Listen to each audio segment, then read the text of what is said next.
There's certain debts that you can never erase. Student loans, they don't go away in bankruptcy. Trust fund liability, never take the payroll money and give it to anyone other than the IRS. That's a federal crime. Hazardous waste liability, if you buy a property that has hazardous waste under the property that you didn't know about, and the government finds out and it costs $1 million to clean it up, who's responsible? The person who put it there, who is nowhere to be found and bankrupt, or you, the innocent owner? Even though you paid $3,500 for a Phase 1 environmental report, and somebody came out, they look at aerial photos since the Wright brothers started flying in Pinellas County. They look at this, they look at that, there's no dead grass anywhere, you're fine, the bank loans you the money, you now own the real estate. It turns out that your neighbor digs a hole and finds that there's some gasoline under there, et cetera, and your insurance doesn't cover this. So never put commercial property or investment property in your name. Because even if you sell that property and the next person owns it when it gets found, you are in the chain of title. And when you are in the chain of title, your ladder has fallen. So you always want to be judgment proof, and you always want to insulate for that type of liability. Child support and alimony, also never bankruptable.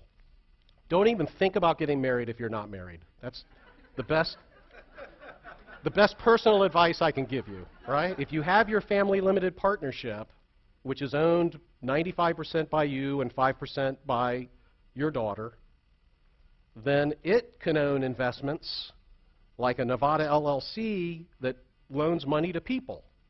Why wouldn't I have the partnership loan money to people?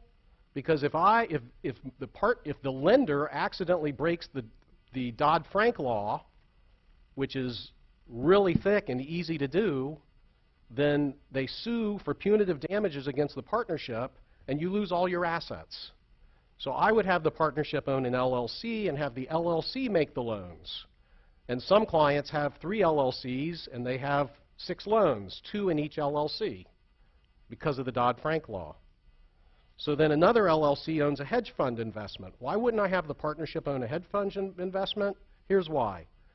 When Bernie Madoff went under, a client of mine got sued by the bankruptcy court for $9 million because he got more out of the Bernie Madoff funds than other investors on average. That's called the clawback. So if you're in a private hedge fund, you can't tell what's going on. I'll mention that also under Business Law 101. Are you investing with people who are not having to be accountable? And do you really think you're going to get your money back? But that's why whenever a client does a private deal, I want that in a separate LLC because of the clawback. Or you enter into a business arrangement with somebody else, and there's an operating agreement, and you sign it without letting me look at it. That happens all the time, and I make 60 times as much money later. Because it turns out that that operating agreement says that you have a capital call obligation, and you get sued, another alligator. So that would be under a separate LLC. Put debt against assets. So a lot of you have companies which have assets and ongoing businesses, and you have no liability. But you could just have your company owe you money. So if my legal practice has $300,000 worth of equipment, but it owes me, or it owes, better off, it owes Marcia $270,000, and you get a judgment against my practice, what's going to happen? Marcia's going to force a sale at the courthouse stairs of all of our assets. She's going to be able to bid $270,000. The creditor's not going to be willing to pay anything for them. So basically, the creditor comes up short. So all you need is a promissory note and what we call a security agreement, a UCC1 filing. But you have to talk to your accountant as to about whether you can borrow that or not. Now, something a little bit more complicated at page 31 that we sometimes do is you could get a lender to actually loan you that $270,000, and then you could put that $270,000 into a creditor-protected vehicle like an annuity or a life policy or even maybe a creditor protection trust. And at pages 32 through 35, I just show you some more. Get people you deal with to give you waivers, releases, and hold harmless. I waive any right to sue you. I release you from any liability if I get hurt on your property. I agree to hold you harmless if anybody that I'm dealing with sues you because of my activities.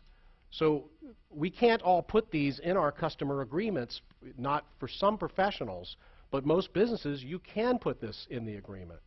And I had a situation last week where there's a big fight over whether the water in a rainstorm came in through the window, which was the landlord's responsibility, or came in through the floor, which was the tenant's responsibility, because the tenant stupidly filled up the ditches so that the side would look better. So the water, where'd the water go? Right onto the wood floors of these people's business. They're blaming it on the windows. So, but fortunately, the lease says that the landlord will not be responsible even for negligence and even for not maintaining the duties that the landlord was supposed to take. So that's where this client has a lot of, a lot of protection. He wouldn't have had that if the lease had not been well written.